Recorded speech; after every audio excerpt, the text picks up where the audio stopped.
Item ಯಾವುದೇ ಇರಲಿ try ಮಾಡಿ ಆಚಿ ಚಿಕನ್ ಮಸಾಲಾ. ಹೋಟೆಲ್ ಮಾಲೀಕರ ಗೋಳನ್ನ ಬೆಂಗಳೂರಿನಲ್ಲಿ ಕೇಳೋರೇ ಇಲ್ದಂಗೆ ಆಗ್ಬಿಟ್ಟಿದೆ. ಸಿಲಿಂಡರ್ ಗ್ಯಾಸ್ ಸಿಗದೆ ಹೋಟೆಲ್ ಓನರ್ಸ್ಗಳು ಪರದಾಡ್ತಾ ಇದ್ದಾರೆ. ಒಂದೇ ಎರಡು ಅವ್ರ ಸಮಸ್ಯೆಗಳು. ಸಮರ್ಪಕವಾಗಿ ದಯವಿಟ್ಟು ಗ್ಯಾಸ್ ಪೂರೈಕೆ ಮಾಡಿ ಅಂತ ಬೇಸರವನ್ನು ವ್ಯಕ್ತಪಡಿಸ್ತಾ ಇದ್ದಾರೆ. ಮಂಗಳವಾರ ರಾಜ್ಯ ಸರ್ಕಾರ ಜೊತೆಗೆ ಮತ್ತೊಂದು ಸಭೆ ಹಮ್ಮಿಕೊಳ್ಳಲಾಗಿದೆ. 33% ಗ್ಯಾಸ್ ಪೂರೈಕೆ ಆಗಿದೆ. ಕೇವಲ 20% ಮಾತ್ರ ಪೂರೈಕೆ ಆಗ್ತದೆ. ಸಾಕಾಗ್ತಾ ಇಲ್ಲ ಅದು. ಆಮೇಲೆ ನೀವು ಪೂರೈಕೆ ಮಾಡ್ತಾ ಇರೋದನ್ನು ದೊಡ್ಡ ದೊಡ್ಡ ಹೋಟೆಲ್ ಅವರೇ ತಗೊಳ್ತಾ ಇದ್ದಾರೆ.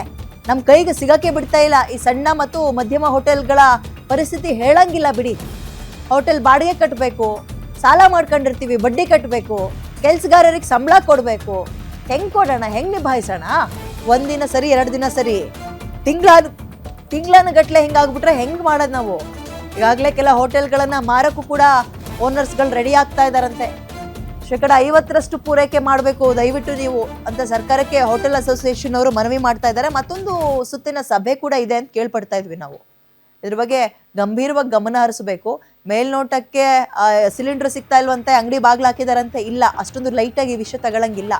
ಹೋಟೆಲ್ ಮಾಲೀಕರು ಕೆಲವೊಬ್ರು ಪಾಪ ಎಲ್ಲರೂ ಸ್ಥಿತಿವಂತರೇ ಇಲ್ಲ. ಸಾಲ ಗೀಲ ಮಾಡ್ಕೊಂಡು ಏನೋ ಒಂದು ಉದ್ಯಮ ಶುರು ಮಾಡಬೇಕು, ನಾವು 4 ಜನಕ್ಕೆ ಕೆಲಸ ಕೊಡೋರು ಆಗಬೇಕು, 4 ಕಾಸು ದುಡಿಬೇಕು ಅಂತ ಮಾಡ್ತಿರ್ತಾರೆ. ಅಂಥವ್ರಿಗೆ ಈಗ ಏಕಾಏಕಿ ಆಗಿ ಅವಾಗ ನೋಡಿ ಲಾಕ್ಡೌನ್ ಅಂತ ದೊಡ್ಡ ಪ್ರಾಬ್ಲಮ್ ಆಗಿತ್ತು ಆಗ ಕರೋನಾ ಟೈಮ್ನಲ್ಲಿ. ಈಗ ಸಿಲಿಂಡರ್ ಇಲ್ಲ ಅಂತ, ಆಮೇಲೆ ಈಗ ವ್ಯವಸ್ಥೆಗಳು ಇಲ್ಲ. ಎಲ್ಲೋ ಚಿಕ್ಕ ಪುಟ್ಟ ಕಡೆ ಒಂದು ಜಾಗವನ್ನು ತಗೊಂಡು ಹೋಟೆಲ್ ಮಾಡ್ತಾ ಇರ್ತಾರೆ. ಅಲ್ಲಿ ಒಲೆ ಹಚ್ಕೊಳ್ತೀವಿ ಅಂದರೆ ಯಾರು ಬಿಡ್ತಾರೆ? ಅವಕಾಶ ಎಲ್ಲಿರುತ್ತೆ? ಜಾಗ ಎಲ್ಲಿರುತ್ತೆ? ಪಾಪ ಇಂಥ ಸಮಸ್ಯೆಗಳಿದ್ದಾಗ ಆಮೇಲೆ ಈಗ ಹೋಟೆಲ್ ನಡೆದೇ ಸಿಬ್ಬಂದಿಗಳಿಗೆ ಸಂಬಳ ಕೊಡೋಕ್ಕೆ ಕಷ್ಟ. ಹಂಗೆ ಇರಿ ಅನ್ನೋಕ್ಕಾಗಲ್ಲ. ಹಂಗೇನಾದ್ರು 1-2 ದಿನ ಸಂಬಳ ಕೊಡಲಿಲ್ಲ ಅಂದರೂ ಅವ್ರು ಬೇರೆ ಕಡೆ ಕಾಲು ಕೀಳ್ತಾರೆ. ಆಮೇಲೆ ಅವ್ರನ್ನ ಹುಡುಕ ಬರೋದು ಕಷ್ಟ.